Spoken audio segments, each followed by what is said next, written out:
Join us today as I stock my mom's freezer full of her favorite meals. She's having a surgery soon, and so this is gonna be really helpful. Yes. So just pull out, have a meal ready, so much easier. Thank you, sweetheart. Oh yeah. You may be going through a similar situation too, so I hope this video helps you out too. Definitely helps me out. Today, we're going to make chicken pot pie, shepherd's pie, and 2 types of meatballs, Parmesan and Hawaiian style. We're making a huge batch of meatballs. We're gonna make one huge batch of your normal recipe. Okay. And then we're gonna mix in to make 2 different recipes that taste different. Oh, so we're making one big batch Yeah. and then 2 different flavors. Yeah, out of that exactly. one big batch. Exactly. Okay. Okay, so this right. is your tried and true meatball Yes, recipe. yep, which is not written down. Okay. Like all good recipes. Because we're doing a big batch, we're doing 4 pounds of meat. You could do a combination of pork and beef like we're doing, or you could just do all beef, or pork if you really wanted to, I Yeah, guess. I usually do the beef ones, make a bunch, and then I freeze them, and then when we want spaghetti and meatballs, I just grab what I want. And boy, it makes it a lot easier. Next thing, since we have 4 pounds, if you had just 2 pounds, which I usually do, then I do 1 sleeve of saltine crackers. But since we have 4 pounds, We got and 2. Yes, since I didn't have any more saltine crackers, you do what you got. Yeah, whatever crackers you have. Yep. So you take out the frustrations and you ripped. try not to rip the bag, but that works. And you want them finer. Fine. Yeah. And if you've had a bad day at work, this is something you can do. Yep. Of course, then you can make another mess. And you can also roll it to crush it down more. Oh, Yep. that's a nice trick. Well, yeah, I like to keep them in the sleeve because it's normally not as much of a mess. Yeah, that's smart. You always put them in a Ziploc bag. You sure needed could. to. Yep, you could. Okay, that's a little bit better. Okay, Okay, so I'm gonna throw that in here. all right. And if you want to, Yeah, usually with 2 pounds, I usually have 2 eggs. Okay. Since we got 4, then just put the eggs right in there. adding 4 eggs. And to that, you want to add a little bit of salt and pepper. You don't want to go crazy with your salt because you've got salt in the saltine in your crackers. Okay, final crackers. Yep. Now, since we're actually making 2 different flavors, one seasoning has salt, so maybe we hold off on salt. Oh, okay. That Yeah. sounds good. Hey, just mix it. Yeah, Go really. to town with your hands. Yep, with your hands. Your best tools. Your best tools, your hands. And I'm gonna add a little bit of milk to this, just to moisten things up a little bit. Here we go, see what happens. 1/4 cup, maybe. Yeah, something like that. Okay, how's it feel? Does it feel like if you make a ball, it holds together? Yeah. Oh, I think so. okay, there Yeah. you go. You want a little bit of liquid so that the meatballs don't dry out when you're cooking them. Now, we're gonna use that bowl, Okay, and I'll let you measure, but I'm gonna kind of cut Yeah, this in just put it half. in half. Okay, this one is going to be a pineapple Hawaiian meatball, but then you can use a teriyaki sauce when you cook it up. Yeah. So you need about, ½ cup finely diced pineapples. We have fresh because we had it, but you could have canned. Doesn't really matter. Just my cut it up mouth a is little. already watering on this. And we're gonna use this spices for rices. Who named that? It's an Asian fried rice seasoning From Tones, right? from Tones. But if you didn't have it, you could just add a little soy sauce, garlic, ginger powder, green onion if you had it, just anything. Or a little packet of 5 Spice. Oh yeah, 5 Spice would be good. Yeah? Yeah, anything you'd use for fried rice. Go ahead and mix it together. Oh, that yeah. smells good. Oh yeah. And it's nice because in that pineapple, you get a little bite in Yeah, every meatball. a little moisture too. All right, I think that's this- good. Oh, this looks awesome. Okay, switch. Switch. And the next one is for your spaghetti, where we got almost a cup of Parmesan, freshly grated. Ooh, that's gonna be good. Nice Yeah, nutty, ooh. kind of salty. Then we'll add Italian seasoning, a little onion powder, and a little garlic. Ooh, yeah. Then with this one, maybe we'll add a little salt. All right, mix it. That's Mix it. it. You just heat it up, add your meat sauce, spaghetti Yes. sauce, make some noodles. In 20 minutes, you could have a really nice meal. And with a lot of people too, you could serve so much. Yes. This is gonna be great in your freezer. It's so nice to know you got something that you can just pull out and, Yeah, not have to worry about. yeah. Okay, now we're gonna scoop our meatballs onto our trays, lined with parchment paper, and you can take a break. Okay, thank you. Do all the work, honey.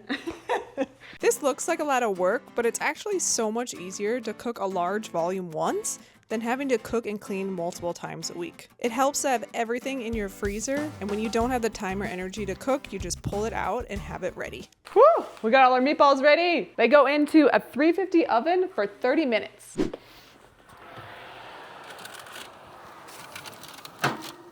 Ooh.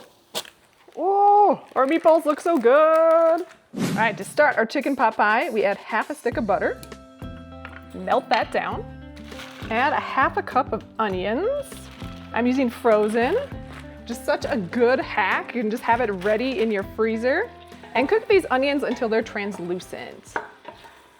And because we're making a roux for this, so we use 4 tablespoons of butter, and you always want equal amounts butter and flour. So I'm adding 1/4 of a cup of flour. What you want to do is just cook this for a minute, and you're cooking the flour and combining that with the butter. And cook the flour taste out of it. And it's okay if you get a little browning on the bottom because we are going to deglaze it very soon. And this is the binder for our sauce. I have 3 cups of chicken broth. I'm only going to add about half a cup at first. And take your whisk and combine it all. So I do this slowly in order to prevent clumps in your sauce. Then you can really scrape up the bottom of the pan. Before I add any more, I like to see it bubble and come up to heat. All right, we're bubbling, so I'm gonna add the rest of the chicken stock. So again, 3 cups total. Should be nice and smooth. Then I add 2 cups of frozen veggies, which makes this recipe super easy. I'm gonna season with some French thyme, about a teaspoon. It's the main flavor of this pot pie. Add 3 cups or about 2.5 pounds of cooked chicken. I cooked it in the Instant Pot, shredded it. You could easily just grab a rotisserie chicken and have it ready to go. Then the final step is to add heavy cream. You can notice I don't have as much gravy in this pot. I think I have a lot of chicken. So I'm gonna add a little bit more heavy cream, but usually you can just add half a cup, but I'm probably gonna add a little bit more. That looks so good. And let this simmer for a few minutes just so it gets a little thicker and all the flavors come together. All right, this is done. For the shepherd's pie, we're gonna make our beef mixture. So start with a pound of ground beef. What I've learned to do with ground beef is let it sear like this, get some good color before you flip it, and then you mash it up. It gives it nice flavor and caramelizes it. And there's enough fat in this beef where you don't have to oil the pan. Right, time to flip it. Usually it comes up really nice. It didn't this time. I'm just gonna mash it and get that fat out of it so it doesn't stick anymore. Ooh, I did get some searing. That's great. All right, season meat with some salt. Don't forget to season along the way. Scrape up all those good bits. Once you start to see some nice browning, add half a cup of onions. And these onions are gonna deglaze the pan and scrape up any of those bits. I really wanna cook these onions down about 5 minutes. Then add about a half a can of tomato paste. This is optional. Some shepherd's pie recipes don't do this, but I really like the flavor of it. So mix this around and you'll want to cook down the tomato paste, which really helps build flavor. And now we're gonna really make our sauce. Because I left the beef fat in this pan, I'm only gonna add 2 more tablespoons of butter. If you drain that off, you will need to add half a stick of butter and melt that in. Then add about 2 tablespoons of flour. Mix that all together and cook the flour for about a minute. Shepherd's pie and chicken pot pie are actually pretty similar in a lot of ways. They're similar in the ways that you cook them. Then add a cup of beef broth and scrape up any of those bits on the bottom. It's gonna help thicken your sauce and get all that flavor. Man, this could be a good sloppy joe recipe as well. Then add your 2 cups of frozen veggies. Again, frozen veggies, such a hack. It makes this whole recipe so much easier. Just mix that in until they are thawed through. And if you wanted a little more liquid, go ahead, which I'm gonna add just a little bit of water. We'll add our final seasoning, which I'm gonna add some thyme and a little garlic powder. And I thought it'd be fun to add some sweet paprika as well. Let's do a final taste test. Could use some salt. And there we go, the filling's done. Okay, we have everything cooked. Now it's time to prep this for the freezer. My mom had these adorable mini loaf tins, which is perfect for her and my dad to just pop out and have for dinner. So I'm gonna load these up with the chicken pot pie. And then when she pulls them out, she's gonna bake it and then put either her own biscuit dough on top, pie crust, or refrigerated biscuit dough. Works perfect. If you're enjoying this freezer prep video from my mom, consider liking and subscribing to my channel. I make a new video every week and have a lot of meals just like this one.